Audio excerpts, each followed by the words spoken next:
What it do, Dream Team? It's your boy D Neal back with another reaction video, guys. Here we are with why Australia's housing crisis is a warning for the world. I feel like I've been reacting to a couple videos about Australia's housing crisis for a while now. I'm very intrigued to hear about how it's a warning for the world. Before we dive in, make sure you guys subscribe to the channel. Ring notification bell, get a video a thumbs up so it gets suggested. Let's see what we got. Apparently 100 years ago, there were witches that actually lived here, but that hasn't stopped it from being one of the most popular houses on the market this year. There's a huge hole as you walk in the front of the house. We've put a bit of plyboard there, but we're still recommending that people step over that if they can. Some of these houses, they're in such bad condition that we have to actually get people to sign waivers just so they understand what they're walking into. We've had over 1,000 inquiries. They're in such bad condition that we have to get people to sign waivers just to understand what they're walking into. That's how is it not like destroyed and something new built, like a new house built on that land? Like, that's terrible. I don't know how you can't bring that house back to life. That house is dead. That house has no pulse. You destroy that house and build another. I'd assume. Sheesh. Inquiries online. We've shown about 60 people through the home, sent out 30 contracts. With the market feedback been anywhere 1.3 and 1.4 million. So it just makes it a really great raw site for someone looking to renovate. Kevin, do you want to look inside here as well? Yeah. Yep. Today I'm lucky. Very lucky. Yeah.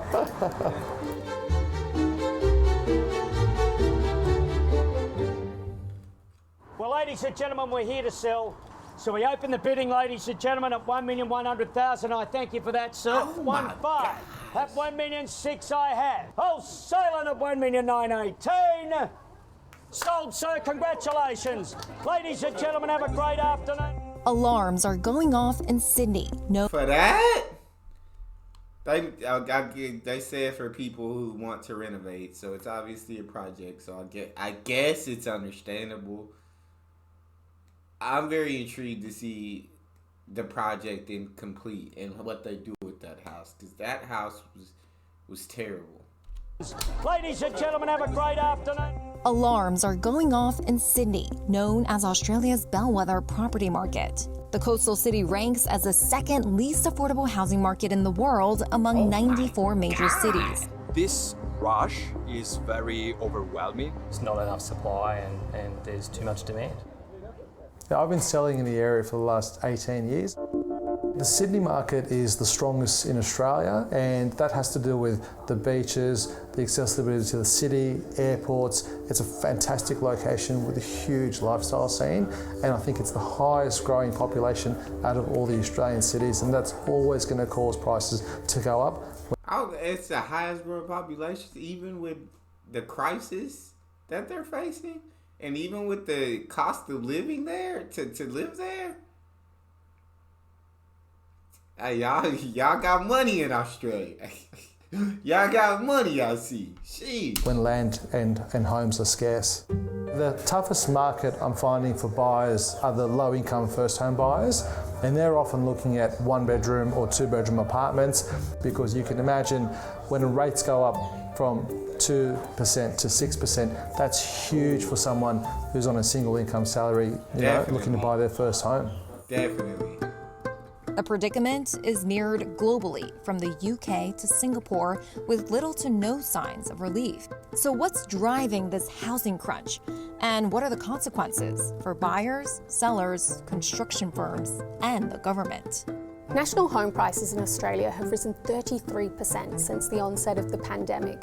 At the same time, interest rates... Did she say home prices have risen 33% since the pandemic? Yeah, how do you buy it, bro? Houses, you can't buy a house no more. You got to rent an apartment for the rest of your life these days. You can't. 33% is crazy. 33% since the onset of the pandemic. At the same time, interest rates are markedly higher. Now, the reason why we're seeing that is the fact that we've got very tight conditions with respect to the supply of stock on market. We've also got the unemployment rate, which is sitting around a multi-decade low, adding an additional sense of security for home buyers. So we're continuing to see that housing demand has been bolstered by a very strong rebound in net migration. The population of Greater Sydney is expected to grow by 1 million by 2041 to 6.1 million people. To cope with that influx, the state needs about 900,000 additional dwellings by then, according to government estimates. But the tight supply of homes for sale isn't the only problem. Rental markets in Australia are incredibly challenged at the moment. So we've got vacancy rates which are at or close to record lows in most capital cities Australia-wide. We've got very strong demand to rent, and that continues to outstrip the supply of available rentals. Less than 1% of the country's rental properties are available for occupancy, which is the lowest among comparable markets globally. Less than 1% are available to rent, bro. I can't move to Australia. I can't. I ain't gonna be able to move nowhere, bro. Now I'm sure you could figure it out, but that is definitely a crisis, and that's why I see these videos when they talk about rent, how much it is. That's why I guess it is how much it is, because scarcity, right? Supply, it's all in the laws of supply and demand. You know what I'm saying? There's more demand than they got supply, so prices gonna rock it up. And the tight supply partly explains why rents for houses and apartments surged by 16% and 20% respectively in the past year alone. When we look at the affordability challenges that the housing market presents in Australia, we're seeing that it is the younger generation of Australians that are most impacted by these challenges, and also amongst those on lower income. Hey, I feel y'all struggle. The younger generation, yeah, we out here getting the short end of the stick. It's not just in Australia. It's almost everywhere. Hey, I just finished a move. I recently moved from Texas to Tennessee. Where I'm living at, the city that I'm living in, the prices are better than the city I was living in back home in Texas. My rent started out in Texas at around like $850, somewhere around there. By the time that I decided to move, it was sitting about $1,260. But that was over the course of about 3 years. But still, like it had, for the same amount of space, you'd risen $400 a month, which that's crazy. Here, and that was a 1-bedroom.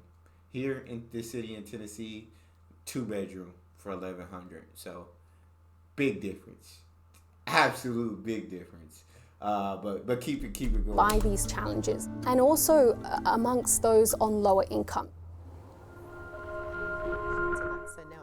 23-year-old Harry and his mother live on the outskirts of Sydney. Harry is a student and has a part-time job with a 2-hour commute each way.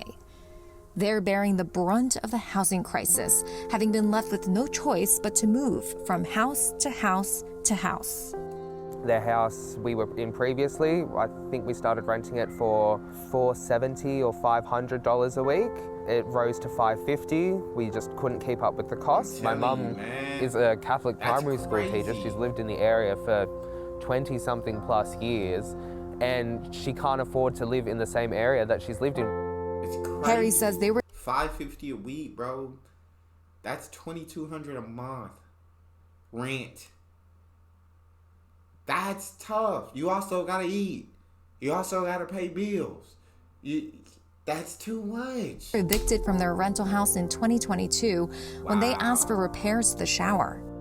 And then suddenly we just had to drop everything and spend all of our time looking for rental properties. Just inspection after inspection, and afternoons spent going to inspections and applying for properties and not hearing anything back. One of the inspections that we went to in a suburb nearby, we got there and there were around about 85 people, I think we counted.